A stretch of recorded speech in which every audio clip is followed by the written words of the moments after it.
Merhaba araştıran insanlar, tapınakçılar. Dünyanın şimdiye kadar gördüğü gelmiş geçmiş en gizemli ve en zengin topluluğu. 1307'de Fransa Kralı 4. Filip tarafından pek çoğu tutuklanarak idam edildi. Fakat tonlarca altından ve antik eşyadan oluşan hazinelerine asla ulaşılamadı. Hazineler 20 ayrı gemiye yüklenerek 2 ayrı rotaya gönderildi. Rotalardan bir tanesi ise Türkiye. Tapınakçıların tarihini ve kayıp hazinelerini irdeleyeceğimiz bir videoyla sizlerle beraberiz.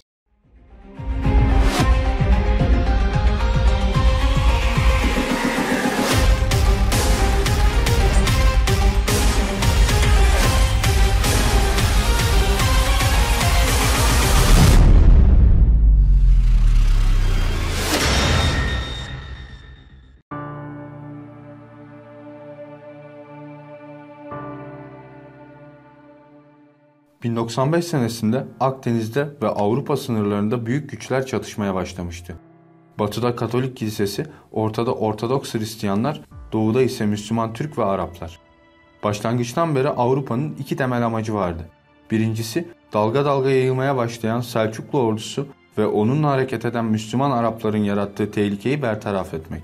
İkincisi ise Müslümanlar tarafından yönetilen Kudüs'ü geri almak. 1095 senesinde Papa II. Clermont, Ruhbanlar Meclisi'ni topladı ve tüm Hristiyanları Müslümanlara karşı savaşmaya davet etti. Vaatleri büyüktü.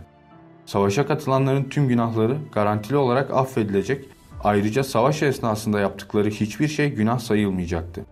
Böylelikle 1. Haçlı Ordusu 1096 senesinde tarihin gördüğü en büyük ordulardan biri olarak doğuya doğru hareket etti. Burada Selçukluların başkenti olan İznik'i kuşattı.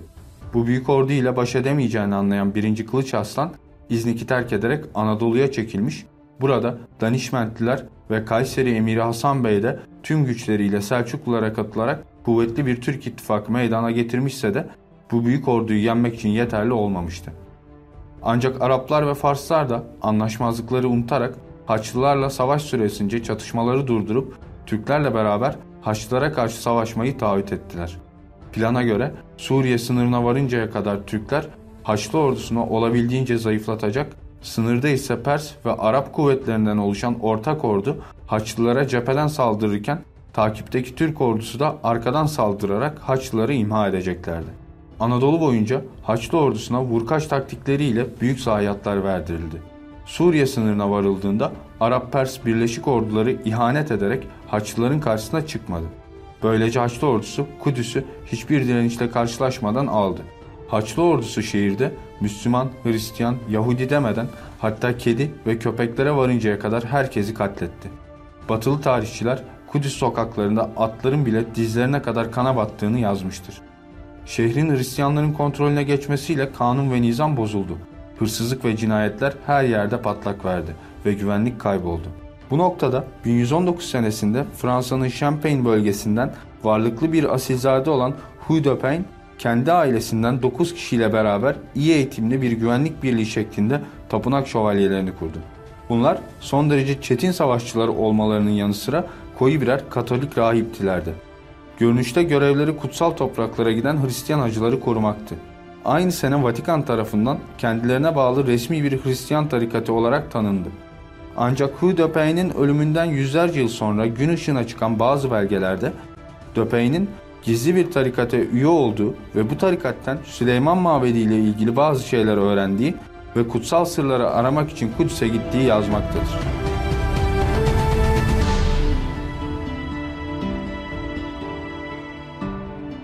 Şövalyeler Kudüs'e vardıklarında karargahlarını İncil'de Süleyman Mabedi diye geçen yere kurdular ve 9 sene boyunca hiç dışarıya çıkmadılar. Bu mabet kutsal metinlere göre ahit sandığının, Hz. Süleyman'ın büyü ilmi gibi özel sırlarının evi olarak M.Ö. 1000. yüzyılda inşa edilmişti. Hz. Süleyman'ın vefatının ardından bölge Babillilerce kuşatılmış ve mabet yıkılmıştır. Tapınakçılar mabede yerleşmelerinin ardından mabedin altında tüneller kazıp arama yapmaya başladılar. Ayrıca hızla yeni üyeler de şövalyelere katılıyordu. 1128 senesinde 9 kurucu şövalye aniden Avrupa'ya geri döndü. Hemen ardından kutsal amaçlarına hizmet edecek geniş toprakları ve servetleri olan kimseleri birliklerine dahil etmeye başladılar. Yeni üyeler gizli kabul törenleriyle tüm mallarını bağışlayarak ölümüne itaat ve bağlılık yemini ederek birliğe dahil oluyorlardı. Böylece sayıları bir anda 10 binlere ulaştı. 1150'lerde tapınakçılar günümüz bankacılığının ilk temelini attılar. Artık yolcular yanlarında para ya da değerli eşya taşımıyorlar, tapınakçılardan malları karşılığında aldıkları senetleri gittikleri yerlerde bulunan diğer tapınakçılara verip karşılığında para alıyorlardı. Elbette tapınakçılar bundan ciddi komisyonlar alıp kar sağlıyordu. Böylece kısa süre içerisinde tarihin gördüğü en zengin organizasyon haline geldiler. Hazineleri tüm Avrupa krallarının toplam hazinesinden bile fazlaydı. Nitekim Vatikan tarafından tanınan tarikatlar yılda bir defa Vatikan'a varlık bildirimi yapmaktaydı. Tapınak şövalyelerinin son varlık bildirimi 220 ton altın ve değerli taş olarak kayıtlara yansımışsa da tapınakçıların verdikleri bildirimin gerçek oranın çok altında olduğu düşünülmektedir. Avrupa'da pek çok kral, papaz ve soyluya yüksek faizlerle borç veriyorlardı. Bu sayede krallardan ve kiliseden akıl almaz imtiyazlar kazandılar. Örneğin vergi ödemiyorlar, devlete veya kiliseye ait bir yer satın almak istediklerinde sadece yarı fiyatını ödüyorlardı. Ayrıca ne suç işlemiş olurlarsa olsunlar, tapınakçıların yargılanması kralın iznine bağlanmıştı. 1187'de Selahaddin Eyyubi komutasındaki İslam ordusu Haçlı ordusuna karşı büyük bir zafer kazandı. Ele geçirilen tapınakçılar kılıçtan geçirildi. Kaçabilenlerse Akka limanından önce Kıbrıs'a geçtiler. Birkaç yıl burada kaldıktan sonra Avrupa'ya diğer Haçlıların yanına döndüler. 60 sene sonra tapınakçıların büyük üstadı Jacques de Molay, Kudüs'e düzenlenecek yeni bir haç seferi için destek arayışındaydı. Ancak ard arda alınan ağır yenilgiler neticesinde Avrupa'da savaşa asker ve ekonomik katkıda bulunabilecek bir devlet kalmamıştı. Haçlılar halen çok zengindi ve birçok kralın, hatta Vatikan'ın dahi Haçlılara borcu vardı. Fransa Kralı Filip de tapınakçılara yüksek meblağda borcu olan krallar arasındaydı. Ayrıca siyasi, ekonomik ve askeri güçleriyle Fransa'yı bölerek bir şövalye devleti kurma niyetinde olduklarını düşünüyordu. Ekim 1307'nin 13. Cuma günü Fransız askerleri Kral Filip'ten mühürlü emirler aldılar. Emirler uyarınca tapınakçıların karargahı basıldı. Büyük Üstad da dahil pek çok tapınakçı tutuklandı. Yöneltilen suçlamalar eşcinsellikten kafirliğe, şeytana tapınmaya, casusluğa kadar geniş bir yelpazeyi kapsıyordu. Engizisyon ağır işkenceler yaparak 138 şövalyeyi sorguladı. Bunlardan 128 tanesi istinad edilen suçlamaları kabul etti. Tapınak şövalyelerinin tüm ritleri sembol ve şifrelere dayanmaktaydı. Engizisyon, de Molay'in tüm suçlarını halka açık alanda itiraf etmesini istedi. Ancak Molay bunu reddetti. Bunun üzerine ateşte yakılarak idam edildiler. Tapınakçıların elinde olduğu düşünülen antik sırlar ve altınlara ise asla ulaşılamadı.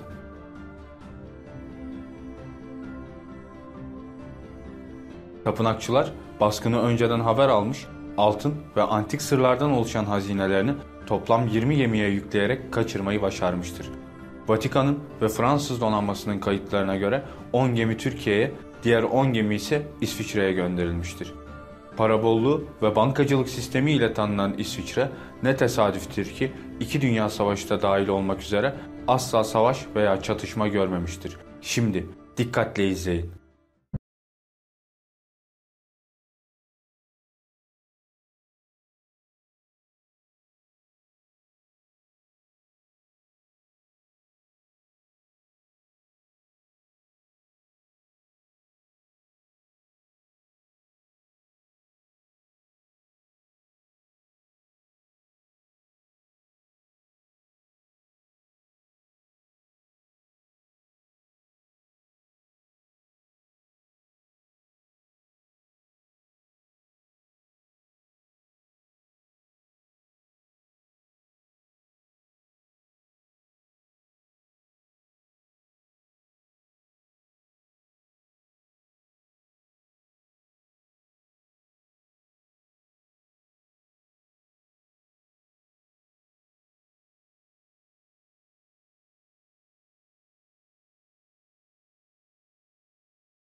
Gemiler Türkiye'ye gelerek Büyükçekmece Körfezi'ne demirledi.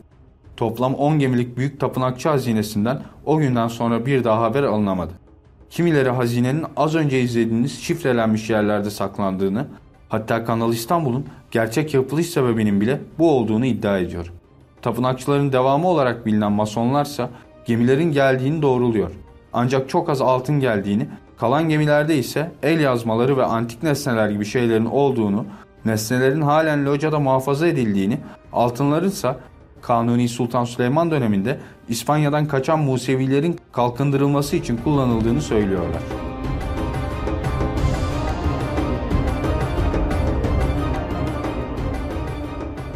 Tüm soru, görüş ve önerileriniz için bana Instagram hesabımdan ulaşabilirsiniz.